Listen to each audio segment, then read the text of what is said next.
Reddit, which fictional character did you fall for? Howl from Howl's Moving Castle. Blonde Howl or black-haired Howl? So hard to choose. Bird Howl. You heard me. Megara from Hercules Animated, it's just something about her. I'm a girl but I love her too, she was the best besides Hades in that movie. I believe you're forgetting a certain satyr. I'm so happy Disney let James will have a lot of the same freedom they have to Robin Williams to essentially change the way his character acted. Headed is one of the best Disney characters period, not to mention villains. I too love Headed, that will have to stay at this point. Headed is indeed amazing.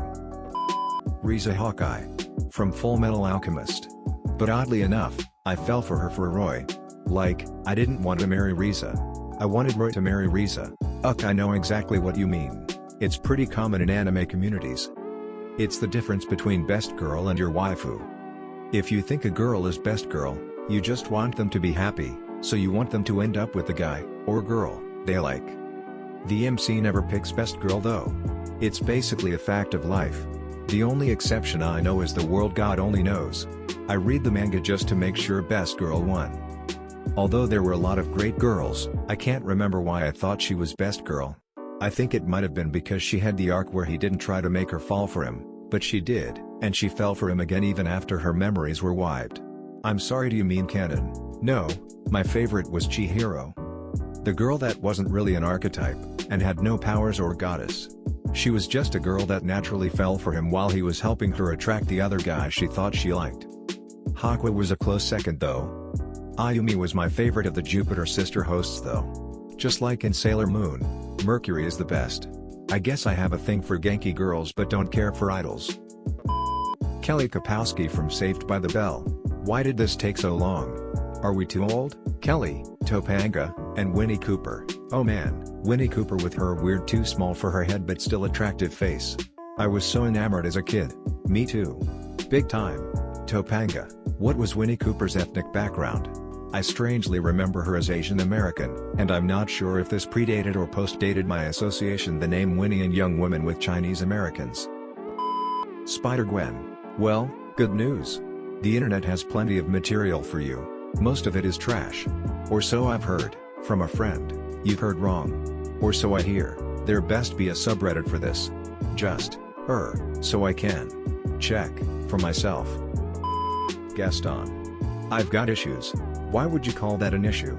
I mean, there's no one slick as Gaston. No one's quick as Gaston. No one's neck's as incredibly thick as Gaston. For there's no men in town half as manly, perfect, a pure paragon. You can ask any Tom, Dick, or Stanley, and they'll tell you whose team they prefer to be on. Haku from Spirited Away. When I was 6 or 7, this voice actor is also a few characters in Skyrim. I have been known to make him my follower, and husband, just so I can hear his voice every time I play. I've been looking for you. Got something I'm supposed to deliver, your hands only, unzips, solid play right here. I was almost too embarrassed to admit it, but here we are.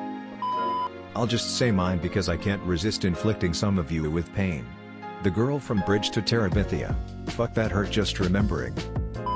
Sokka from Atla, Water Tribe. Sokka with his hair down though, sneak attack, Tylee for me. All the way. Yes, Tylee fans. Both Jesse and James from Team Rocket. Prepare for trouble. Prepare for trouble. To protect the world from devastation. To unite all people within our nation. To denounce the evils of truth and love. To extend our reach to the stars above, or something like that. Jesse, James, Team Rocket blasts off at the speed of light. Shigo. She's fine AF. Dark hair bitch and she look like Shigo. Jack Harlow. She do. Hometown hero. Feeling myself can't murder my ego. She said, babe, does it hurt when a deep throat? It does. It does. Certified freak ho.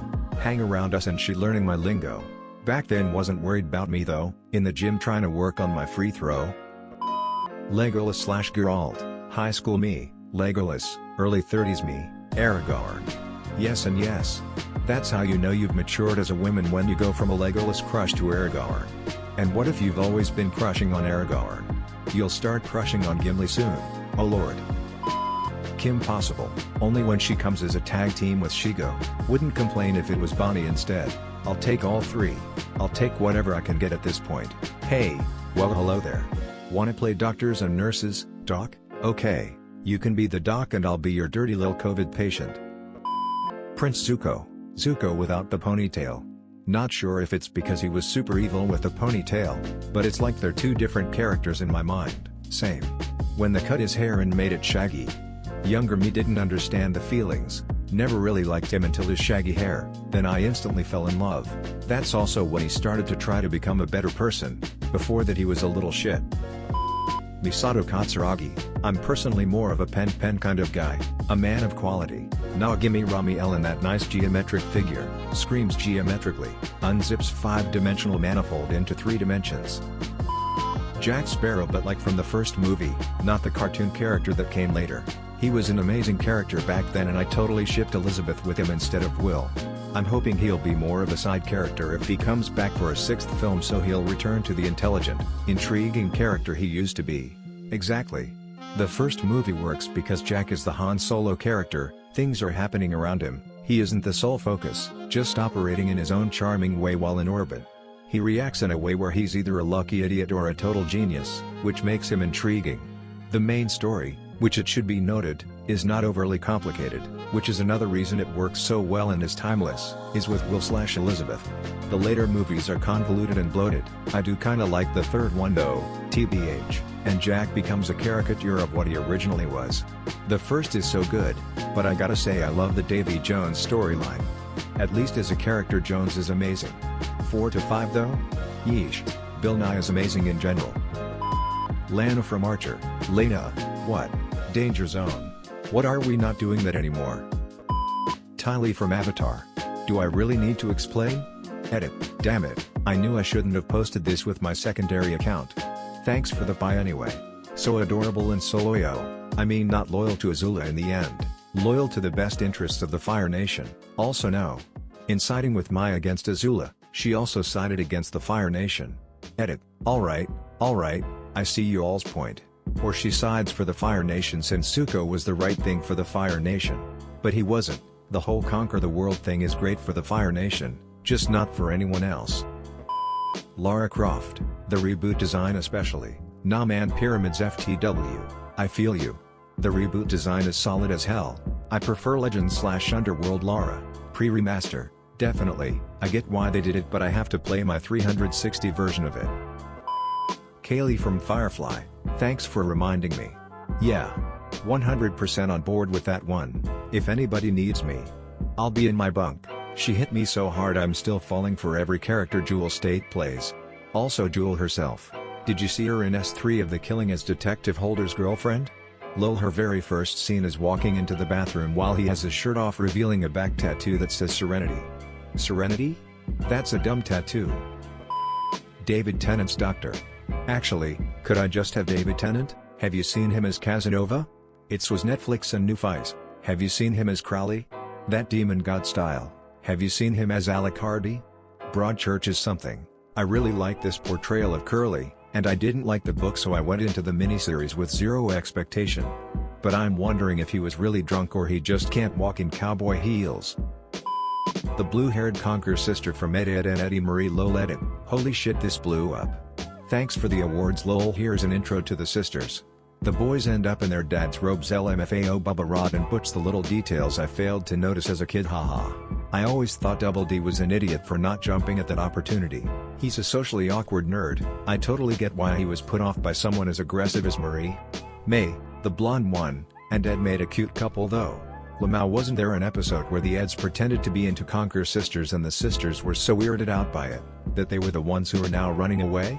Loved that episode. Yup, the reverse psychology episode. The easier question would be, which fictional character didn't I fall for? I feel this. Princess Leia. I was a kid when I saw her in the gold bikini. I think that's when I started puberty. Spontaneous puberty. Did your puberty last for more than 3 hours? A wild puberty appears. Winnie from the Wonder Years. I was wondering how many unknown, sexy anime characters I would have to wade through to find someone that hit home. Winnie Cooper. She was on Impractical Jokers a while ago, she is still crush-worthy. Luna Lovegood from Harry Potter.